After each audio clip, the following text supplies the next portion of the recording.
evening is true show business royalty whose new special, Bette Midler, The Showgirl Must Go On, will debut exclusively on HBO at 9 p.m. New Year's Eve, baby.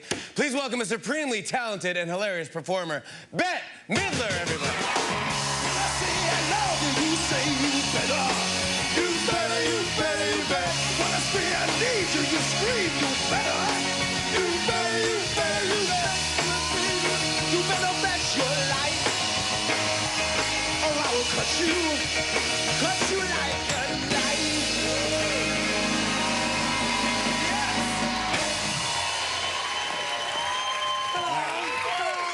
You look beautiful. Thank you very much. Very kind of you to say. It's a pleasure to meet you. Gosh, Thank you. I'm a such big fan. Wow. Thank you. Wow. Perfect. It's fantastic. We're hitting it off. Hey.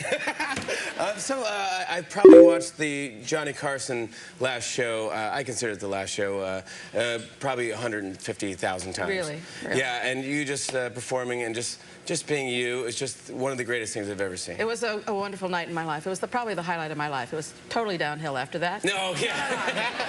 It was the highlight of my performing career. It really was. Because I loved him. You know, I adored him. He was so good to me. And he was so good to absolutely everybody that worked on his show. He really helped so many people. Yeah, he was just a great guy. But you hit it out of the park. I mean, did you rehearse it and did you get nervous? Did you? You know, when they told me that I was going to be the last one, I just blanked it out. I didn't want to know about it. I didn't want to think about it. I never thought about it again.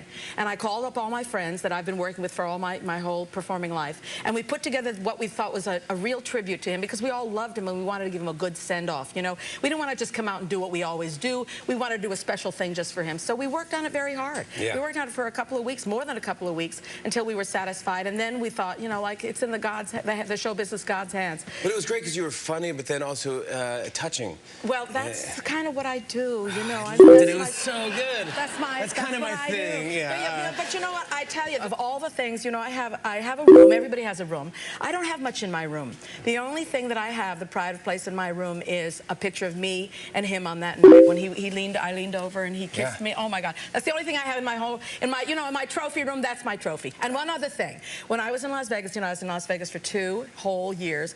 The ushers and the box office got together and they gave me the perfect attendance award because 2 years? 2 years, I never missed a show, and they said in the history of the building, nobody had ever missed a show. Is that right? That's right, and they came up with a little thing from Woolworths. It was so sweet, and they kissed me, and they said, we love you because if you don't work, we don't get paid.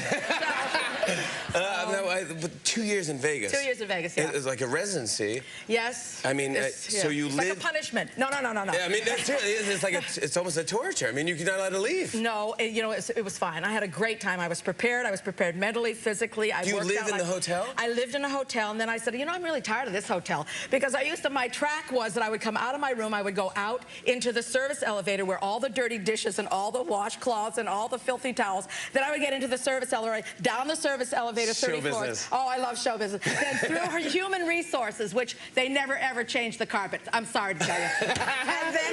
and then I would go through the hallways, and you know it can be backstage can be pretty rough. And finally, after a year and a half of that, I said, you know, I'm going to move. Yeah. And so I moved to a very fancy schmancy hotel, and I had a great time. I remember as a comedian, I was booked for a week in Las Vegas, and you go, oh my gosh, you think of all the great comedians, and you think of all the great shows, and then you get there, and the first day, it's like exciting, and the lights, and the bing, bing, bong, bong, bong, bong, bing, bing, bing, the people, the slots, winning, losing. Oh my God, yeah. That's great the first day. Second day, it's like you get up, you go, hey, that's awesome, I'm still here. Bing, bing, bing, bong, bong, bong, bong, bing, bing. Okay, yeah. And the third day, it's like, bing, bing, bing, bong, bong, bong, me. Like, I want to get out of here. This is going to drive me nuts. You start growing a beard. Start building mashed potato mountain. You go. Yeah. It was. You know what? Thank God I had that huge crew. You know, I had 18 showgirls. I had the 3 girls, 3 harlots. I had a great big band that loved and adored me. What is the name of the girls? The harlots. The staggering harlots, because they did stagger. The staggering harlots. And we would go out and we would have like bowling night, and we would have like chili cook-off night, and we would, you know, we'd do things to keep yourself amused. Chili cook-off night. Chili cook-off night, deep, very deep. What do you mean? It was like intrigue. What? Intrigue. Because the harlots decided amongst themselves that they were going to cheat on the chili cook-off. You know, I'm a big believer in chili cook-offs, and I'm very honest about it. My chili is excellent, but my mac and cheese was an award winner. However, I love both. So we're You gonna gotta come make this. Very good. So the girls decided they were going to cheat, and they went to Bobby Flay's, and they talked to the chef, and they said, "Would you mind making us this chili, because we're going to have a chili cook-off?" So the guy called management, and management came down with a camera. I mean, our management came down to shoot the girls getting the chili from the chef. You know, it's like undercover boss. Undercover boss. Yeah. And then during the meal, we showed the video. We have something to show you all, and here were the harlots with their pile of chili with a boa on top, walking through the casino. Busted. It was totally busted. Hilarious. Hilarious. The show debuts. It's genius, I think. New Year's Eve. Yes, it's New Year's Eve. Whose idea was this? I think it was their idea. It's brilliant. Oh, thank you. New Year's Eve to spend was your it's my entertainment as idea. Bette Midler? I mean, what? It was good. Anyone having a party, go, great, just turn on HBO. Absolutely. I mean, get drunk, get sloshed with the divine Miss M. Yeah. I intend to. But I mean, you have, it's all different costume changes, and it's... Thousands of costume changes, really speedy costume changes where you go, and then you... Come out and sing from a distance. Yeah. Sweat. And I could never, for the 2 years that I was there, there were 2 wings. And for the 2 years I was there, I would get all dressed up and go, this one or this one? Which one is it? And then I'd like have to pick a wing and run.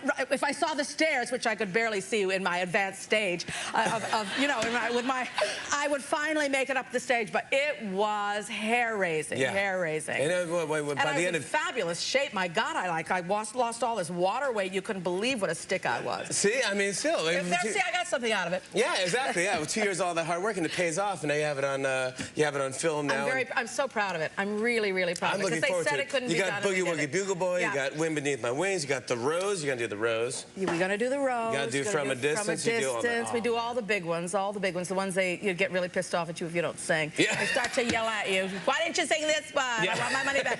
Yeah, and you go, all right. So you give them what they want. You give them the candy. Yeah. Give them what they want, and do a little bit of stuff that you like. You know, my favorite song is "Hello in There," which is an old John Prine song, which I've been singing for 40 years. And you know, when I first started singing, I was like a young girl, and now I'm the person they're singing about. You know, it's a song about an old person. I shouldn't say that. Anyway, it's about a person. Yeah. Yeah. It's about old people and stuff like that. So that always makes me very sad. Sweet. Very. Anytime you hear any song about old people, or well, your turn is coming. I'm sorry to say that. You're next on the ladder. Well, I'm sorry. I didn't want to bring that up. To call my plastic surgeon immediately. I also want to talk about, you do so many great charity things. I know a lot, especially for New York. Yeah. Which I gotta say thank you. As a New Yorker, thank you so much for all the stuff you do. I'm happy to do it. Amazing stuff. Yeah, I got a lot of joy out of it. New York Restoration Project. Yes, New York Restoration. You started in 1995. 1995, 15 years strong. Wow. 15 years. I can't believe it. I mean, what you've done in 15 years. Why don't you come and do our gala with us? I'm in. I'll do it. Hey, all right, maybe. Let's do it. Oh, I knew there was a reason I was here tonight. All right, absolutely. Okay. I will do that. It's a great organization. We're the Conservancy of Forgotten Places. We take garbage-strewn parks and garbage-strewn open spaces, and we turn them into gardens, and we bring them back to their original glory. And people love them. People really love them. We own 55 community gardens. We teach children's environmental and education. We have camp for kids. We teach rowing. We built the first boathouse on the Harlem River in over 100 years. So we have a lot to be proud of. Bette, you are one in a million. I'm so thankful that you're here tonight. So much. You're awesome. Thank you. Come back whenever you want to. The great Bette Midler, New Year's Eve. You got to check her out. HBO, 9 p.m. Bette Midler. Up next, Mario Batali, everybody. Come on back.